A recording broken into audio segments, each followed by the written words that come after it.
Anya saw the fierce assistant's questioning eyes and unconsciously took a step back. In her heart, she wanted to back out. Tell the light designer to place the spotlight at the front door in 8 minutes. Tell the host that I am here. Everything will proceed as usual.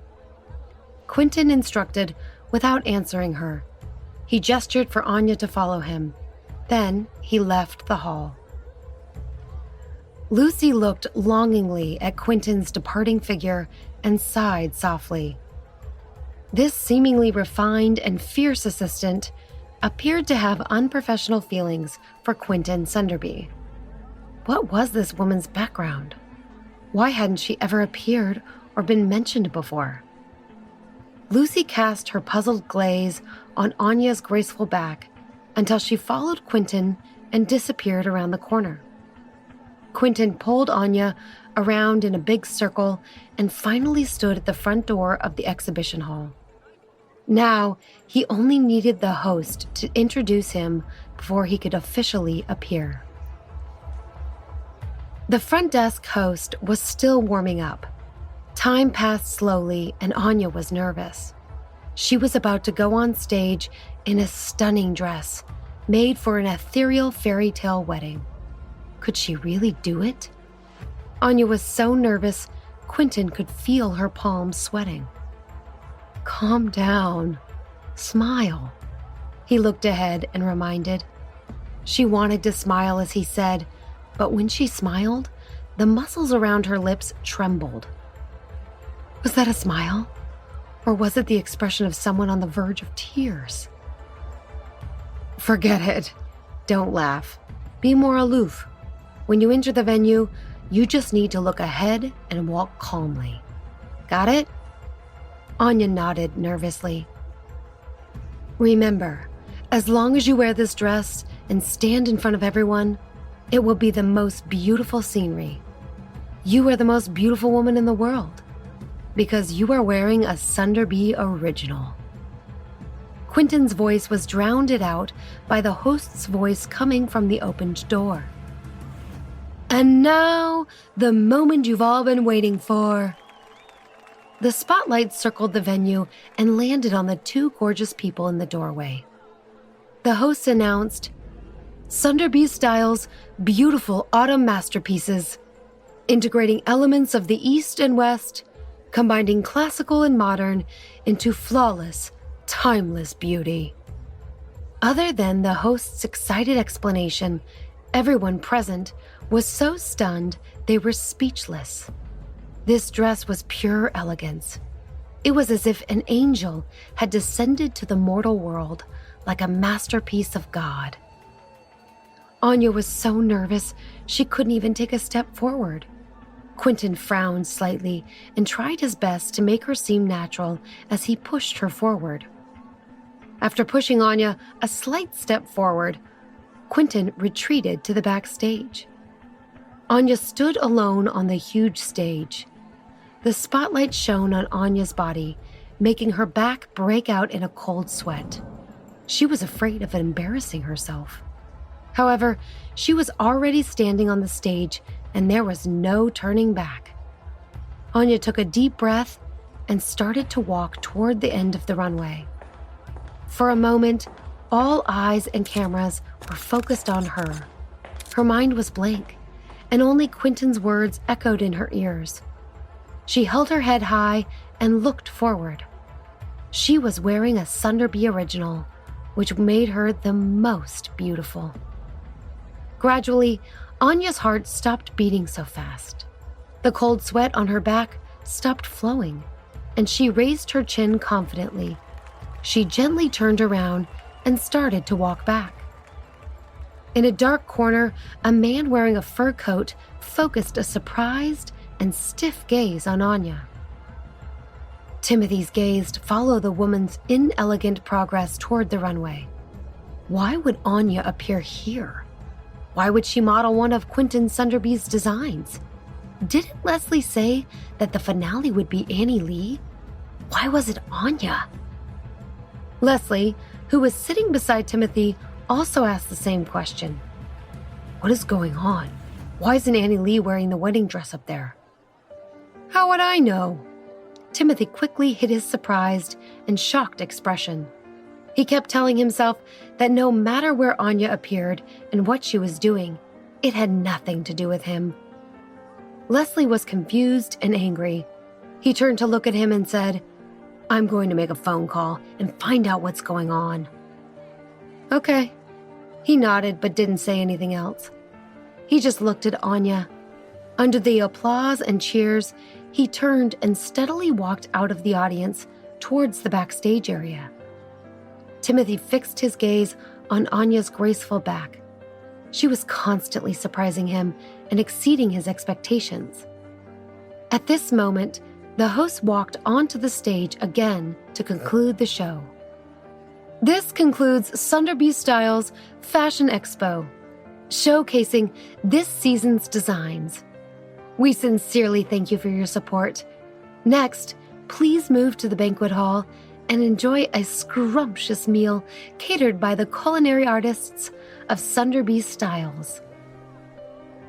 Following the sound of exit music and the dying applause, the people sitting on the seats began to stand up one after another. Only when the audience had left the stands did Leslie rush over. "So, what did you find out? What's going on?" Timothy stood up leisurely and looked at Leslie as he asked. "It's a long story." Leslie shook his head helplessly. "It's all because I spoiled Annie. I had some conflicts with the manager of Sunderby Styles, and she was deliberately late. Quentin Sunderby had no choice but to choose that beauty as a model. It was Annie who screwed up. But when we see him at the banquet, I'm still going to have a good talk with Sunderby."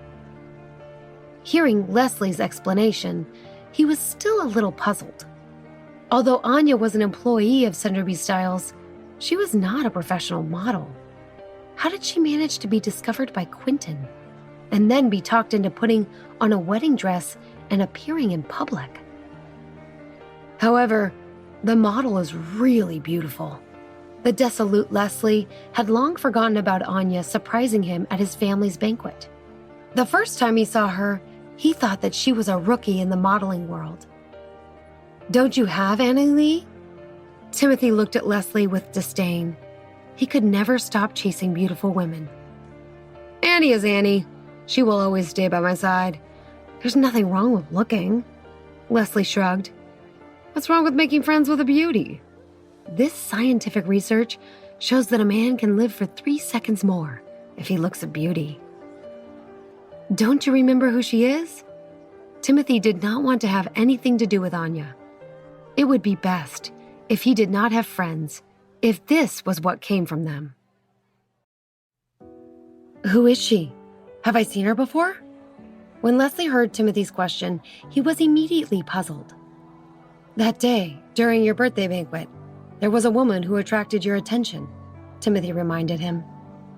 "Banquet? Woman?" Leslie frowned and thought for a while. Then he realized something. "Oh, right. I remember now. The woman following David Hendricks. Her name was something. Anya." Timothy once again reminded him expressionlessly. Yes. It's Anya." Leslie smiled and sighed. "She is indeed worthy of my attention. She caught my eye that day, but she impressed me even more today." When Leslie said this, he suddenly remembered that Jason had told him at the birthday banquet that day that he also thought she was attractive. Leslie immediately became vexed. Bro, code alert. Jason saw her first. Who would understand the pain of not being able to flirt with a beautiful woman? Hearing him say this, the tense expression on Timothy's face finally relaxed a little. As long as Anya was on good terms with him, it didn't matter if he chased her. "Since we sat through the clothing exhibition," Leslie said, "let's go check out their banquet. Maybe I'll get a chance to have a good talk with Quentin from Sunderby Styles. After all, he owed me a favor, which is why Annie was going to wear his work. Who would have thought that Annie would be so insensible?" Leslie finished, feeling vexed. He immediately resumed his normal nonchalant attitude and turned around. "All right, He paused for a moment and nodded. As the two of them talked, they walked to the banquet hall. Oh, right. Which dress did you take a fancy to at the clothing exhibition this time? I have an idea for how you can make Melissa happy later. Leslie asked Timothy as they walked. I don't know. He shook his head. Anya's appearance today had messed up his head. Although he was unwilling to admit it, the moment Anya appeared on the stage, his eyes never left her. He had forgotten about choosing clothes. All right, Leslie shrugged. I think Anya was wearing the best design. I don't know if Sunderby will give it up, though. The two of them chatted leisurely as they slowly walked towards the banquet. On the other side, Anya was now walking towards the backstage with a group of professional models.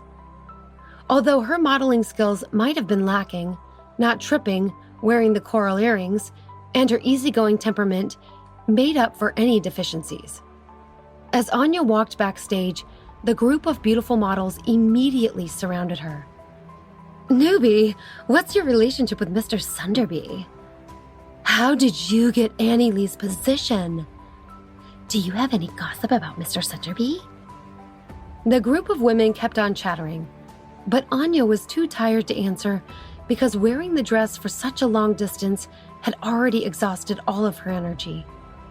Even Anya herself was unable to comprehend the fact that she enjoyed the role of a model on stage so quickly. What are you arguing about? The assistant they had met at the entrance of the exhibition hall suddenly barged in. Someone immediately shut their mouths and busied themselves with their own matters. Anya looked at the assistant's posture and knew she was the boss here. She walked straight to Anya and sized her up with a scrutinizing gaze. Her facial features were very delicate, and there were no signs of plastic surgery. Her beautiful eyes were photogenic. However, these traits were irrelevant. As a famous fashion designer, Quentin Sunderby had seen many beautiful women. What was so special about this woman that could make him treat her differently? Thought the assistant as she looked at Anya. Anya was very embarrassed by the sharp eyes of the assistant. She looked away awkwardly and greeted her with a quiet, "Hello."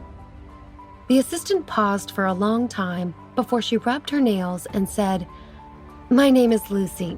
What's your name?" Anya didn't like Lucy's arrogant attitude, but still politely smiled at her. "Nice to meet you, Lucy. My name is Anya." Seeing Anya smile, Lucy stretched out her hand and handed a brocade box to her. With a strained tone, she said, "Change into this dress. Mr. Sunderby said he will take you to the press conference and the celebration banquet."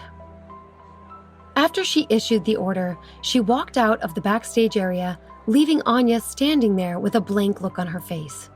She had just walked out of the backstage area when she turned around and saw Quentin standing not too far away. "Quentin, have you finally found a girlfriend?" Lucy walked to his side and looked at the busy figures backstage. She stretched out her hand and lit a cigarette. "Anya is not my girlfriend," Quentin frowned. Although Lucy liked smoking, she rarely smoked in front of him. "No?" She blew out a round smoke ring and watched the smoke ring slowly expand until it disappeared into the air. "I think that will change soon." He did not deny what she said. He just pursed his lips and looked backstage. He saw Anya hold the dress box and hesitate for a moment before walking into the locker room. Quentin smiled when he saw Anya walk into the locker room. He had to admit that he had been interested in her ever since she put on the wedding dress. When she took the coral earrings and recited the poem, he could not shift his gaze away. Lucy did not hear his answer as she turned her head and saw him looking backstage, as if he was seriously thinking about something. Lucy couldn't help but smile bitterly. It seemed that her guess was not far from the truth. It looked like Quentin had found someone he liked. Lucy looked at the faint smoke and recalled a few years ago when Quentin was a popular student in high school. He was handsome, had a gentle temperament, and had a good family background. Lucy, on the other hand, was just a little girl who knew how to drink and fight. Her parents were in business and did very well. They gave her money to spend, but they didn't know that what she had longed for was them to actually care about her. Without her parents' company at home, she tried her best to find a sense of existence in school. She drank and fought, contradicted the teachers, and cheated on exams, even though she didn't need to. Originally, Quentin and Lucy didn't have any interaction at all. But when she was reading steamy romance novels instead of listening to their teacher's lectures, Lucy was imagining her and Quentin as the main characters. And that's where her infatuation began.